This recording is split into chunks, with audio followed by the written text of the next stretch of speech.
সুপ্রিয় দর্শক মণ্ডলী, আসসালামু আলাইকুম। সবাই কেমন আছেন? আশা করি সবাই ভালো আছেন। তো আজকে আপনাদেরকে গভীর রাতে একটা ভিডিও স্বাগতম। আসলে আজকের কাহিনীটা আপনারা শুনলে বা দেখলে বা জানলে অবাক হবেন। তো এখানে দেখতে পাচ্ছেন, এখানে একটু আলু এবং একটু শাক, এখানে কাঁচামরিচ, এখানে পেঁয়াজ রসুন রাখা হয়েছে। কিন্তু কেন একটু জানতে চাই আমাদের জাতির আপার কাছে। আসসালামু আলাইকুম আপা। ওয়ালাইকুম আসসালাম। কেমন আছেন? ভালো আছি। এই যে চারিদিকে যে অন্ধকার হয়ে রয়েছে, হ্যাঁ, তো রাতটা অন্ধকার থাকবিলা। এখন বাজে কয়টা একটু দর্শকে প্রমাণ সহকারে দেখাতে পারবেন? ফোন টোন নাই। তবে আনুমানিক বাজতেছে এখন 10টা, তাই না? দেখাবো রান্নার পর দেখাবো। আচ্ছা, রান্নার পরে দেখান। তো এত রাতে কেন, মানে এইসব নিয়ে আপনি এখানে বাজারের মতো বইছেন, বুঝলাম না বিষয়টা, একটু যদি বলতেন। বলবো এত রাতে? হ্যাঁ, গুণধর বোনের। আচ্ছা, কে আপনার গুণধর বোন? বললি দেন আগে। আচ্ছা বলেন। আমার গুণধর বোনের সবজি খিচুড়ি খেতে মন গিয়েছে। ও তো সেই গুণধর বোনটা কে সেটা বলতে দিবেন তো? ও আচ্ছা, ইন্টারভিউ নিলে মানে যাকে প্রশ্ন করবো সে বলবে, তাই তো? অবশ্যই। আচ্ছা বলেন। তার খেতে মন গিয়েছে। হ্যাঁ, খেতে মন। কিন্তু কাজ করার লোক পাচ্ছে না। একটু ফোনটা দেখতে লেগেছি।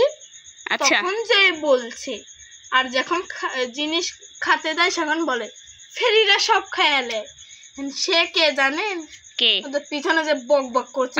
অ্যাকচুয়ালি আমি আসলে, প্রিয় দর্শক বন্ধুরা, আমার প্রচণ্ড পরিমাণ ঠান্ডা এবং প্রচণ্ড পরিমাণ গায়ের মধ্যে জ্বর আসছে, মানে কর মতো না। তারপরে আমি কথা বলতেছি। আসলে আমি ওই রানা ইকো পার্কে ঘুরতে যাই, আমার বৃষ্টিতে ভিজে পরিচিতিটা একদম খারাপ হয়ে গেছে, তাই না? তো ওকে বলে নিয়ে জানাই। তো আমি ওকে বলতেছি একটু খিচুড়ি রান্না করার জন্য। এছাড়া আমি সন্ধ্যাবেলাও কিছু খাই নেই, মানে ভাত খাইতে পারতেছি না। এর জন্য আর কি ভাবলাম যে আপনাদের সাথে ভিডিওটা শেয়ার করি। তো আমরা কিভাবে খিচুড়ি রান্না করি সেই প্রসেসটা, আমি তো রান্না করব না, আমাদের আপা, জাতির আপা আছে, কীভাবে খিচুড়ি রান্না করে আমাকে খাওয়াই বা আপনাদেরকেও দেখাবে। আপনারা সেই পর্যন্ত ভিডিওর সাথে থাকবেন, ঠিক আছে? কোথাও কিন্তু যাবেন না। তো দর্শক বন্ধুরা, আমরা সবজি খিচুড়ি রান্নার জন্য অল্প কিছু রসুন এবং 3টা পেঁয়াজ আর অল্প কিছু কাঁচামরিচ নিছি। মানে অল্প রান্না করব তো এই জন্য অল্প কিছু করে সব কিছু নিয়ে তো সুন্দরভাবে আমরা ধুয়ে প্রসেস করে নিচ্ছি। তো যাই হোক, আমাদের ধোয়া শেষ, এখন আমরা সুন্দর করে কেটে নিব। তো যাই হোক দর্শক বন্ধুরা, এই যে দেখেন আমাদের পেঁয়াজ কোটা হয়ে গেছে, মরিচ কোটা হয়ে গেছে, তারপরে রসুন কোটা হয়ে গেছে। মানে রসুন আর কি আমানি রাখি, আমরা আমানি খাই, তো গলে যায় পরে। এই যে দেখেন আমরা আলু এবং পুঁই শাক কেটে রাখছিলাম, তো সেইগুলো এখন সুন্দর করে ধুয়ে নিব। তো যাই হোক, এই যে পরিষ্কার করে সুন্দর করে ধুয়ে নিলাম। এই কড়া চাউল দিয়ে আমরা সবজি খিচুড়ি রান্না করব, ঠিক আছে? তো চাউলগুলো ধুবো সুন্দর করে এখন। যাই হোক দর্শক বন্ধুরা, এই যে অবশেষে আমরা মনে করেন যে চাউল মাল ধুয়ে নিয়ে আসলাম, আসি এখন সুন্দর করে ডাউল সব কিছু দিয়ে মাখাবো। তো আমার ছেলে এখন অবশ্য ঘুম আসে না, এই করতেছে, দেখতেছেন, শুনতেছেন। তো এখন এখানে দিল হচ্ছে মরিচ, পেঁয়াজ, রসুন, ডাল, এরপর দিয়ে দিবে পুঁই শাক এবং আলু। এই যে এখন দিয়ে দিচ্ছে আমাদের সেই বিখ্যাত কুখ্যাত পুঁই শাক এবং আলু। আমরা আজকে দিন শুধু পুঁই শাকের রেসিপি খাচ্ছি, মানে এতই স্বাদ লাগে। তো আজকে আবার ভাবলাম যে নিজের গাছের পুঁই শাক স্বাদতে লাগবে, ওটাই তো কথা, এটাই বাস। তো যাই হোক, লবণ দিবে এখন। তো এই যে লবণ দিয়ে দিল, তারপরে দিয়ে দিবে হচ্ছে একটু হলদির গুঁড়া, এই যে দিয়ে দিচ্ছে হলুদের গুঁড়া। এবার একটা কষায় এখন মাহালি, ওরে বাপরে, স্বাদ হবে না কিছু কি, যেমনি পারি করে দিচ্ছি। স্যাম্পল ভাবে আমরা রাত্রির বেলা খালি করতেছি, তাই না? তো এখন তো মনে করেন যে অনেক কিছু আমরা দিই নেই, জানি। তারপরে এখন কেমন লাগবে, হ্যাঁ না দেয়া লাগবে, পিস বাড়ে আধা বাদা ওইসব আমরা কিচ্ছু দিই নাই। আসলে আমরা স্যাম্পলের উপরে দেখেন, তাও কিন্তু কালারটা জোস আইছে, সুন্দরই আছে। যে আপনাদের একটু কাছের থেকে দেখাই, তো তাও কিন্তু অনেক সুন্দর লাগতেছে। তো আমার ছোটো বোনকে অসংখ্য ধন্যবাদ এই রাতের বেলা আমার কথা শোনার জন্য। তো আমার ছেলে কান্নাকাটি করতেছে, এদিকে আমিও মনে করেন যে আরেকজনে ভেজালে ফেলাইছি। তো যাই হোক দর্শক বন্ধুরা, এই খিচুড়িটা এখন সুন্দর করে মাখাইয়া পানি দিয়ে দিবে।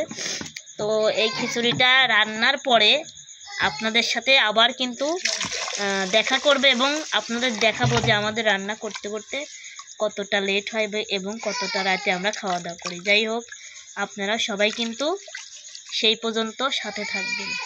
সব দেখুন নাদা শেষ, কিন্তু নাইটবি চাইছি এটা টুক হয়ে গেছে এক গাদি। হ্যাঁ কি হারবো তাকে মাইপি না দিলে ওইটাই হয়। তেহান লতাক দি লতাকুক দেবো আমার। এই যে খেয়ে বলবে কিরকম হয়েছে, জীবনে প্রথম রান্না করেছে।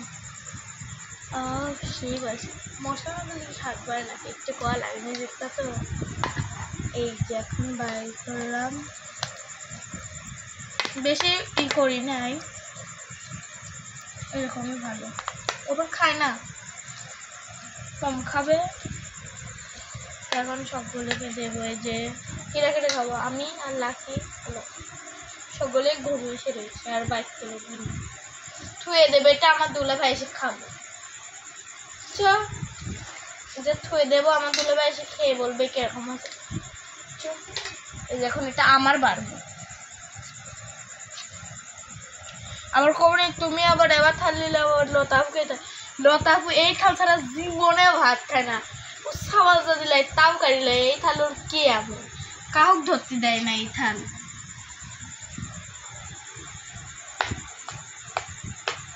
এই যে আমার খিচুড়ি, বৃষ্টির দিন খায় মানুষ আর আমরা রাতের বেলা খাচ্ছি।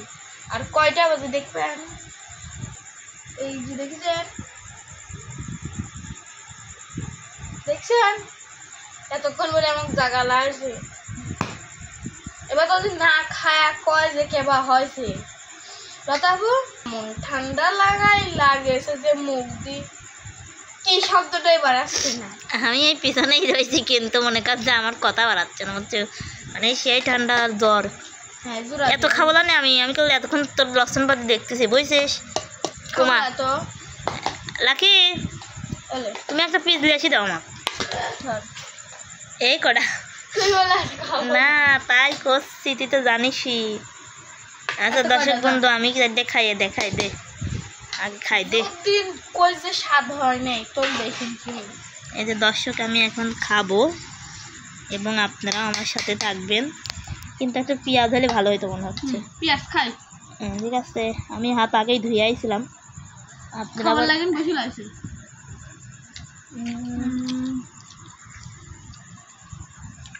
স্বাদ হয়েছে কিন্তু বাটা ঘষা দিলে আরো।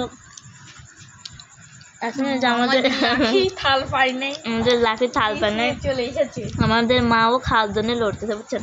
মানে আমাদের বাড়িতে কিছু লোক গেছে কাজে, এই জন্য এক ঘরে লইছে আমরা এক ঘরে। এমা খাবো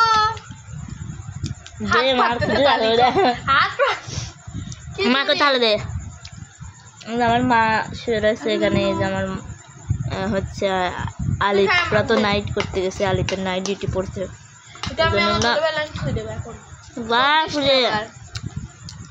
মাক যেমন মাক দেবো নি মা একটু জোর সারাক্ষণ মা গরমটা দিলি গমটাই হয়ে ফেলা সবাই খাবনি রে, এখনই স্বাদ লাগবে না।